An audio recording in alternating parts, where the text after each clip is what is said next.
तोर अंगना मताई वो खेलते दुलरुआ, तोर अंगना मताई वो खेलते दुलरुआ। तोरी अंगना मताई वो खेलते हैं दुलरुआ, तोरी अंगना मताई वो खेलते हैं दुलरुआ। कोनो मंगते पानौ मैया, कोनो मंगते साटा, कोनो मंगते पानौ मैया, कोनो मंगते साटा। बोलन बोलन के नाचता मैं झूपे कतो करुआ वो तोर अंगना मताई। तोरी अंगना मताई वो खेलते हैं दुलरुआ, तोरी अंगना मताई वो खेलते हैं दुलरुआ। तोर अंगना मताई वो खेलते दुलरुआ, तोर मड़पी मताई वो खेलते दुलरुआ।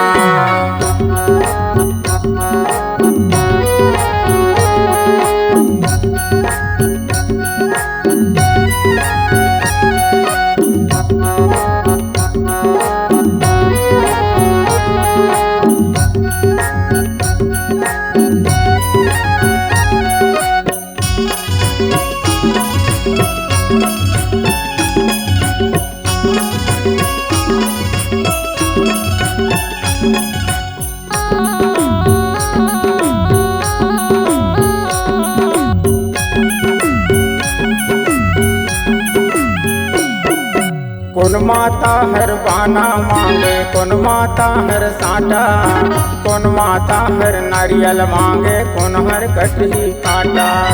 कौन माता हर पाना मांगे, कौन माता हर साटा, कौन माता हर नरियर मांगे, कौन हर कटही काटा।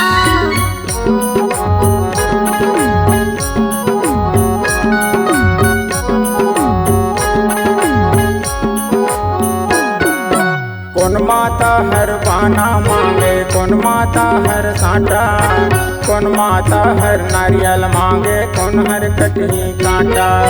कौन माता हर पाना मांगे, कौन माता हर साटा, कौन माता हर नरियर मांगे, कौन हर कटही काटा। कौन माता सेवा मांगे, कौन माता हर मेवा, कौन माता हर सेवा मांगे, कौन माता हर मेवा। कौन कौन मातल भोग लगाए पर बनावे पूड़ी हलवा वो तोर अंगना मताई। तोरी अंगना मताई वो खेलते हैं दुलरुआ, तोरी अंगना मताई वो खेलते हैं दुलरुआ। तोर मड़पी मताई वो खेलते दुलरुआ, तोर अंगना मताई वो खेलते दुलरुआ।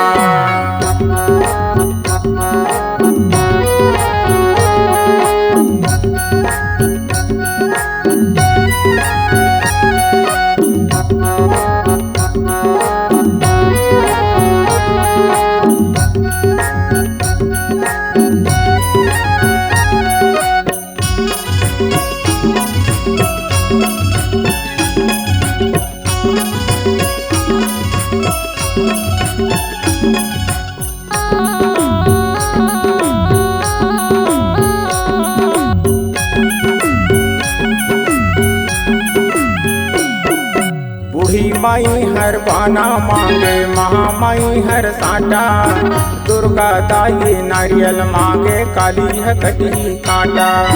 बूढ़ी माई हर पाना मांगे, महामाई हर साटा, दुर्गा दाई है नरियर मांगे, काली है कटही काटा।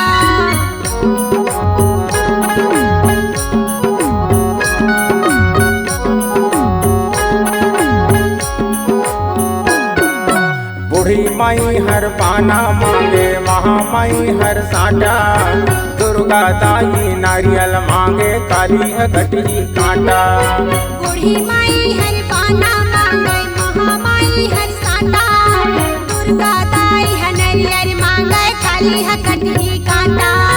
बंजारी हर सेवा मांगे बमलेश्वरी हमेवा, बंजारी हर सेवा मांगे बमलेश्वरी हमेवा।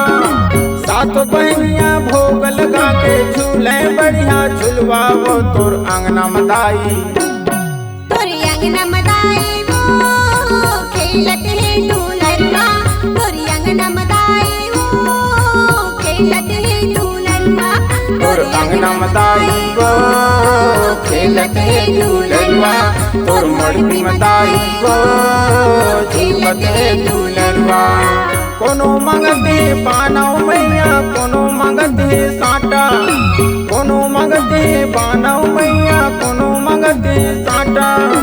भोलन भोलन के नाचत में झूमे कत्को बरुआ वो तोर अंगना मदाई, तोरी अंगना मदाई वो खेलत है ढोलरवा, तोरी अंगना मदाई वो खेलत है ढोलरवा। तोर मड़की मदाई वो झूपत है दूलरवा, तोर अंगना मदाई वो खेलत है दूलरवा। तोरी अंगना मदाई वो खेलत है ढोलरवा, तोरी अंगना मदाई वो खेलत है ढोलरवा, तोर अंगना मदाई वो खेलत है दूलरवा, तोर मड़की मदाई वो झूपत है दूलरवा।